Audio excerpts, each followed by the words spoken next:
Now it's Cathrine Hasse, who is, as mentioned by Charlotte, professor of anthropology here, and working specifically with technology and learning from a post-humanist and post-phenomenological perspective. We share the legacy of a cultural, historical, or Vygotskian psychology, as well as an epistemology of practice, which compels us to ever rethink the ways that the mind becomes and unfolds in social material configurations. Cathrine embodies the fertile kind of transdisciplinarity to which I hope to contribute. She's one of the laudable STS, Science and Technology Studies, scholars who is not satisfied with describing a science such as psychology or learning from the outside, but who has realized that a true transdisciplinarity inevitably implies taking on the ontological problems, even if they seem to have been monopolized by a given discipline, such as psychology. And who knows that at the root, anthropology and psychology should perhaps not be separate bodies of knowledge. So I'm really very much looking forward to Cathrine's proposals for our future collaboration as what she might herself call emotional collectives. It's a quote from her book. Thank you very much for that introduction, Morten. Yeah, and I have some slides. So, like the other speaker, I just want to thank you first. I think we went into the middle of the slide. Let's see.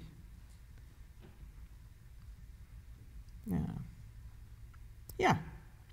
So thank you so much for inviting me.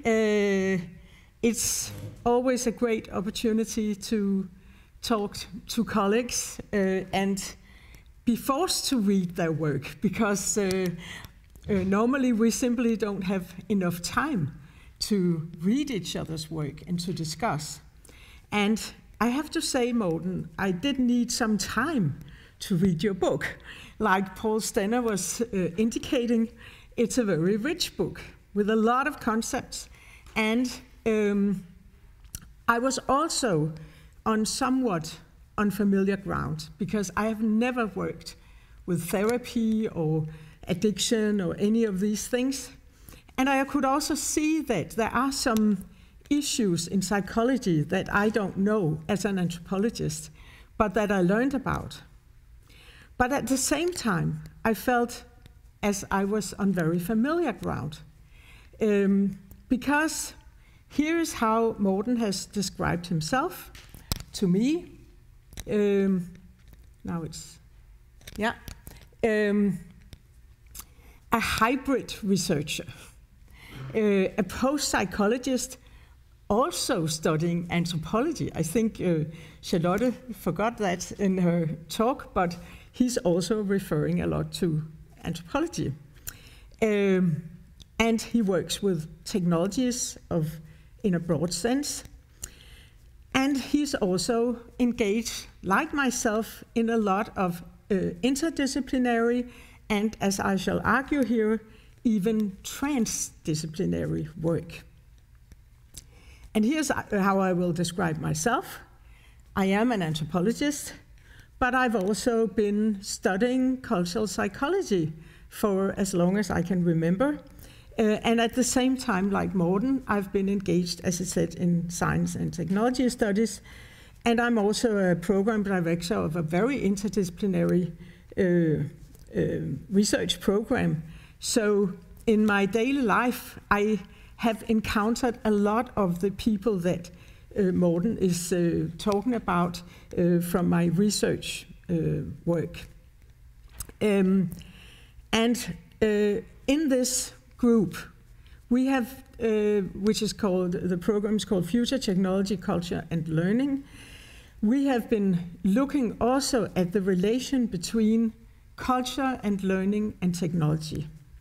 We have never discussed motivation, and I think Morten's work is a good occasion for us to begin to discuss motivation, because exactly as Paul Stenner was saying, today we need new theories, better understandings of how did we human beings become so enmeshed in technologies that are actually ruining our planet and maybe in the end ourselves?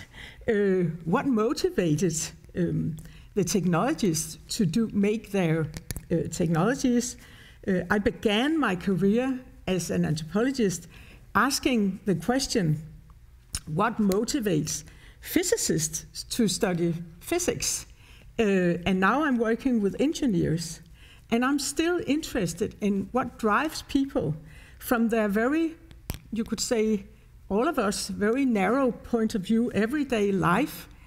We create something, we do something, we give talks, but we also make robots or ChatGPTs or whatever.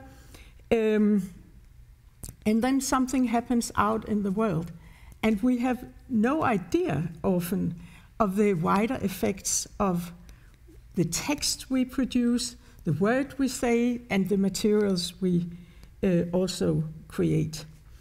And I think Morten can help us understand and ask new questions to all of these complex processes. And I'd also think that we may see a kind of new theoretical field emerging. This is just a test. I'm not sure I've thought it through completely, but as Charlotte said, we are now combining two departments, the one of anthropology, educational anthropology, and educational psychology. And I see in Morten's work and my own work a lot of overlaps.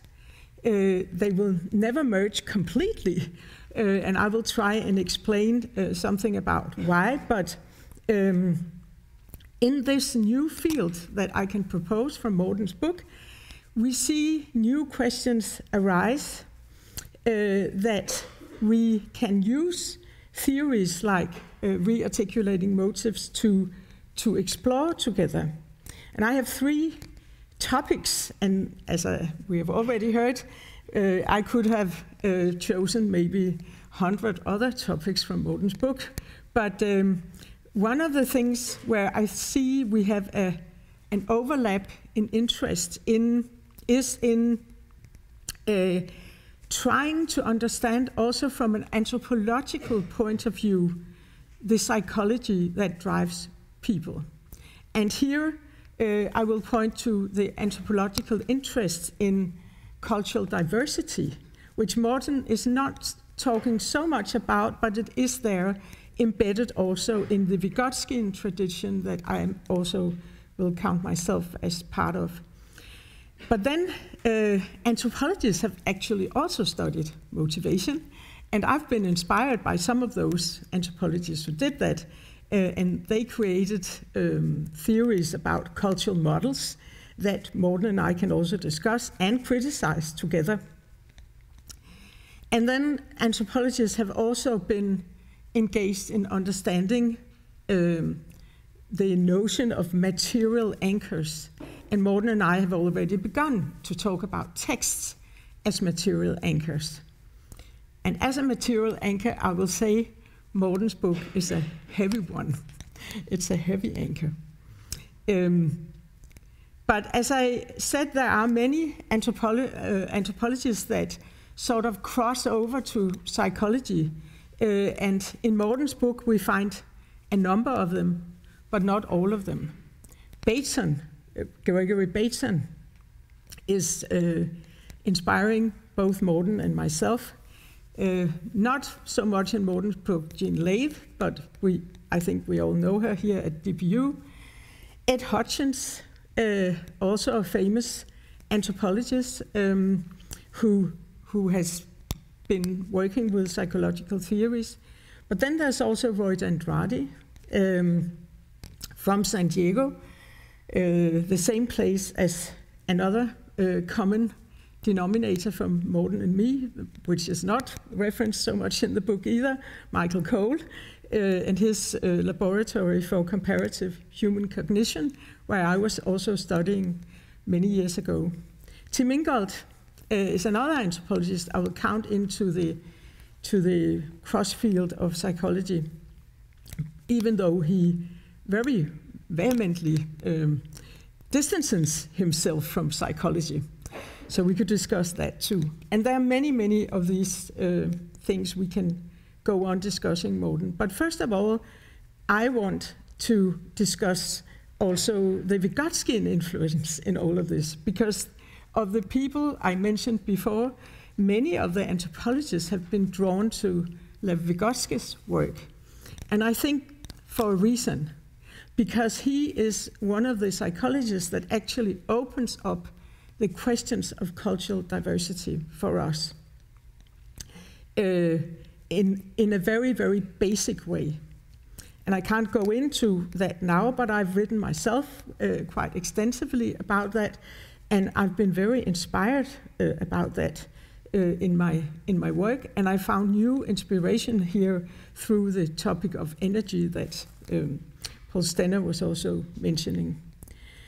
But for Morten, he is addressing this, what he calls post-psychology, with a meta-perspective that moves beyond, it already is in the motion of moving beyond the established discipline of psychology, by asking about these meta-aspects of motives and motivations that can challenge the discipline of psychology, but maybe also move beyond to a new meta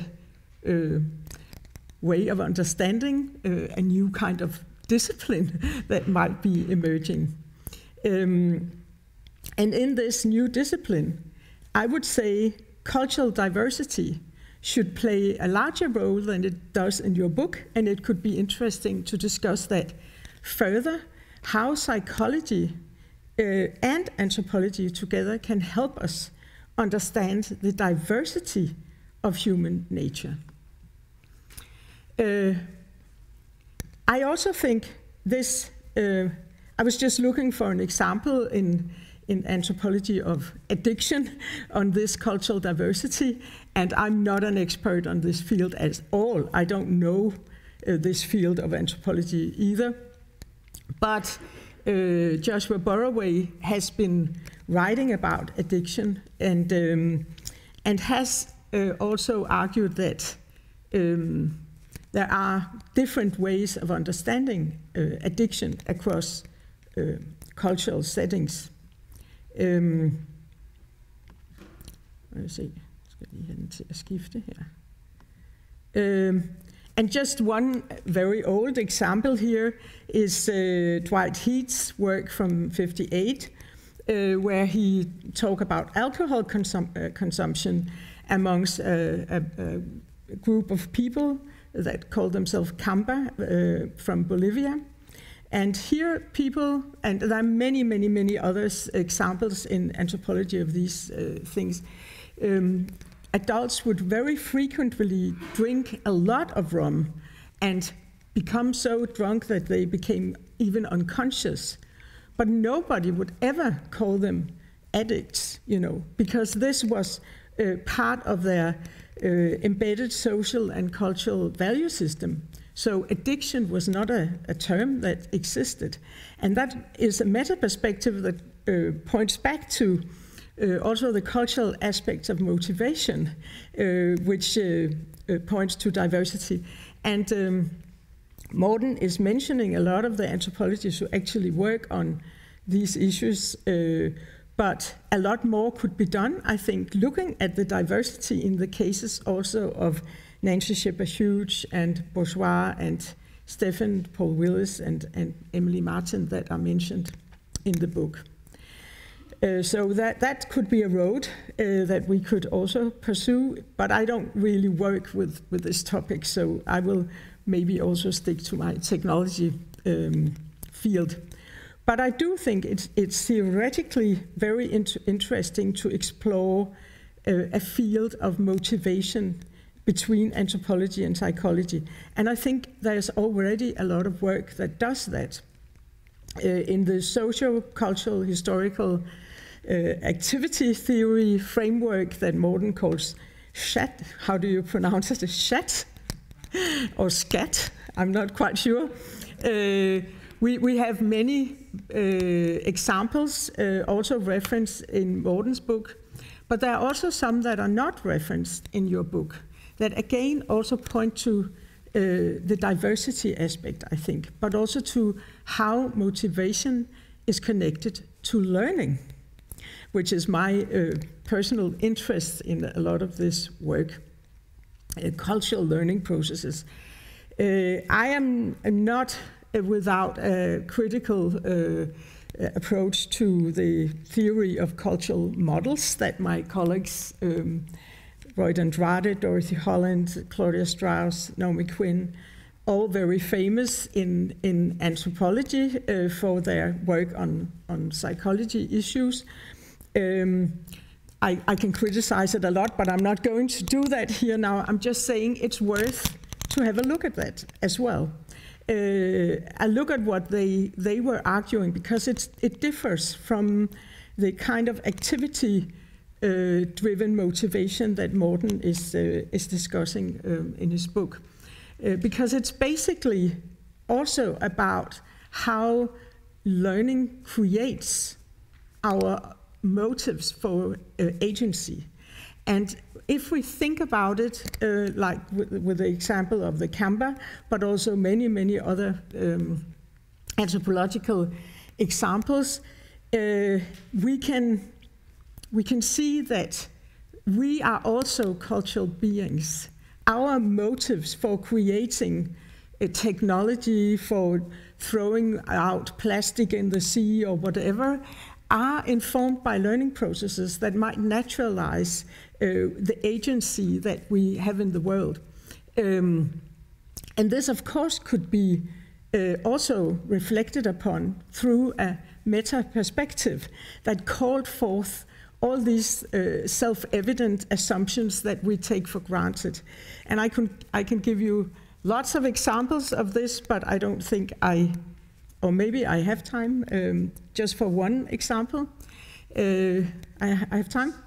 Dorothy Holland, whom I also worked with at a certain point, and unfortunately she has died now, but she worked in Nepal, and I'm not sure how you say this in English, Paul, but the caste system. They have the caste system where she was working, and she was interviewing women. There was a gender aspect to her work, and they had rented a place in the village, and then they asked women to come and speak to them one by one to make an interview. And then they were sitting on a terrace on the first floor, or a balcony, and they had just interviewed a woman, and she left the house, and then the next woman should come, but she didn't come. And they were waiting for her. And she didn't show up. And they got a little bit anxious because they wanted to speak to her.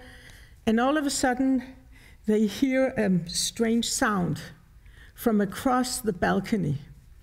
So they go to the rail and look over the rail. And there is the woman they were supposed to interview, hanging suspended between the earth and the rail of the balcony, clinging to a plant like a Efjord or something like that, climbing up the house. And the article is called "The Woman Who Climbed Up the House." Why did she do that?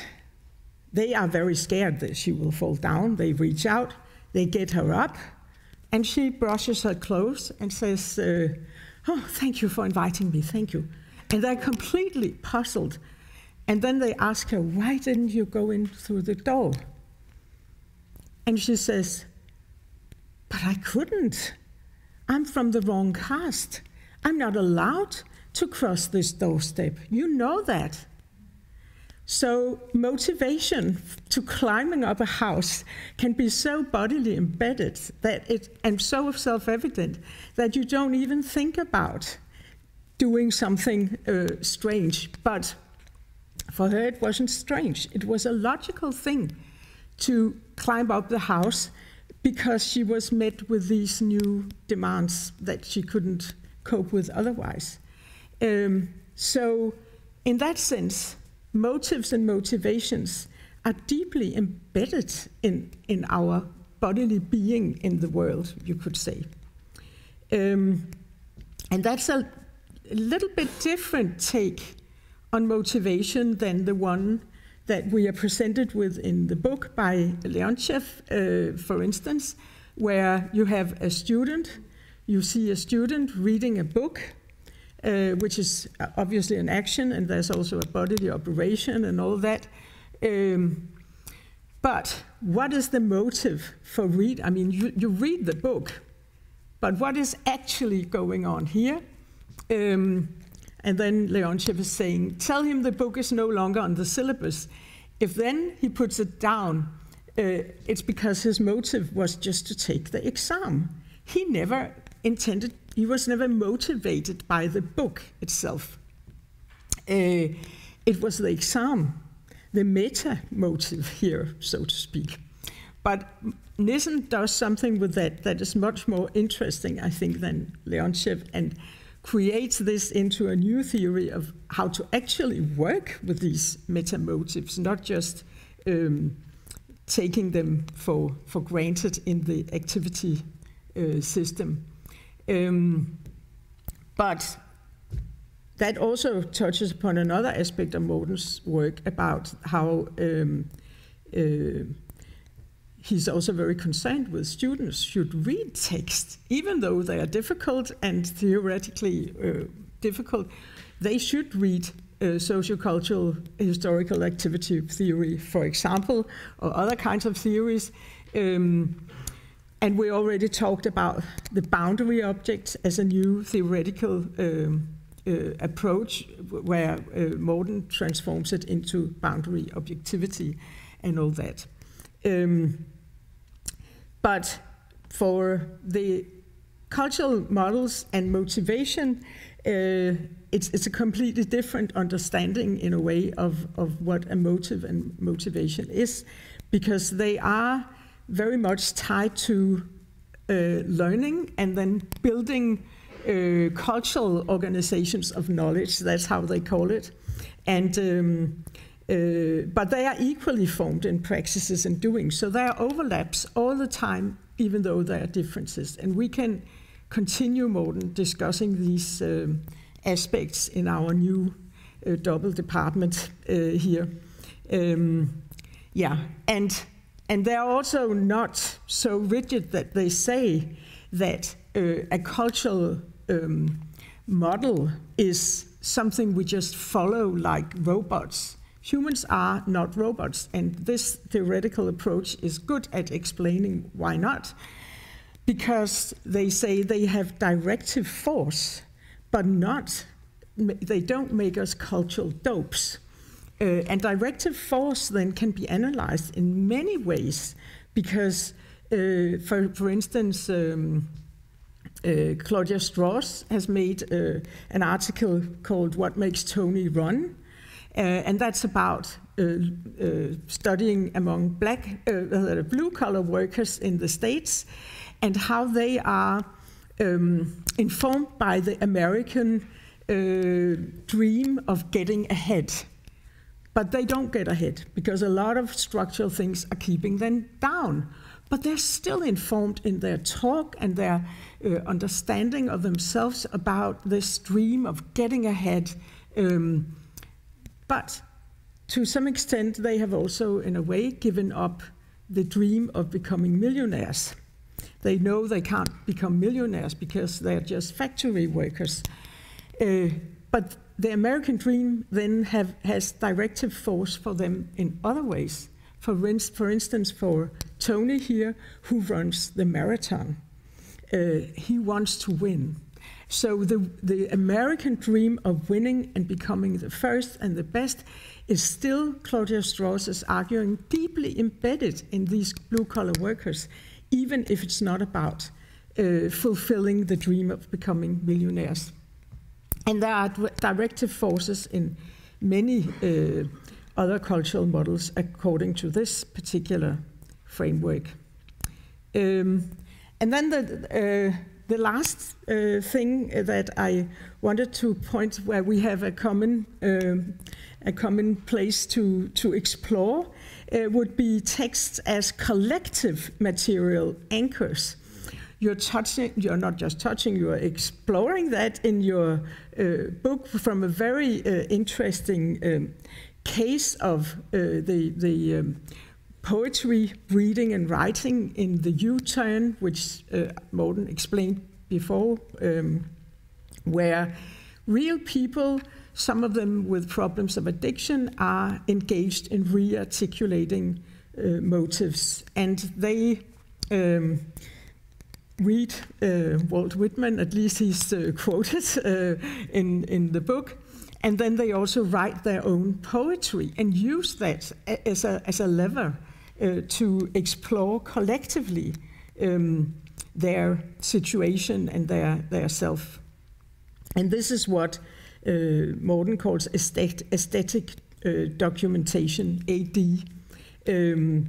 And that's a very interesting approach, I think, in relation to see how the very material practice of creating a text can transform the way you think of what motivates you when you also use it as an anchor for embedding a collectivity where you can work together on something.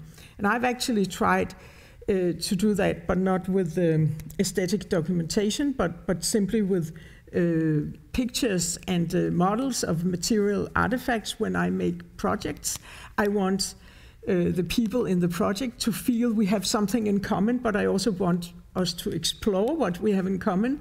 So I put up some models and we work on them together, and the models become a material artifact we can work with and from. And in this, but for Morten's work, there's much more at stake, because this is also the care for vulnerable people, which I admire very much. And I think it seems very innovative to use poetry and artifacts for this collective work of working with your subjectivity. And I was also very moved by this that we just saw on a slide in the background, Letter to Hash.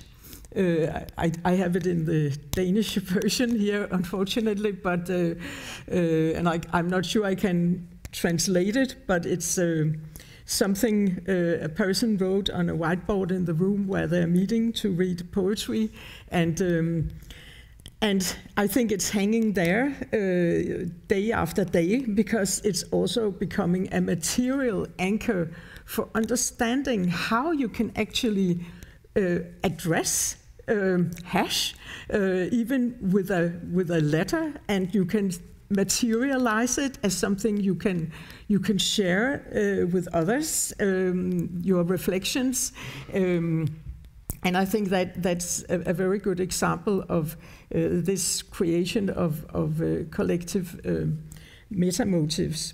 And also Line's moving case, where she is very explicitly talking about the we in her poetry, and invites the whole group of the U-turn poetry reading group into a shared world of exploring how they can use poetry to move themselves beyond where they are.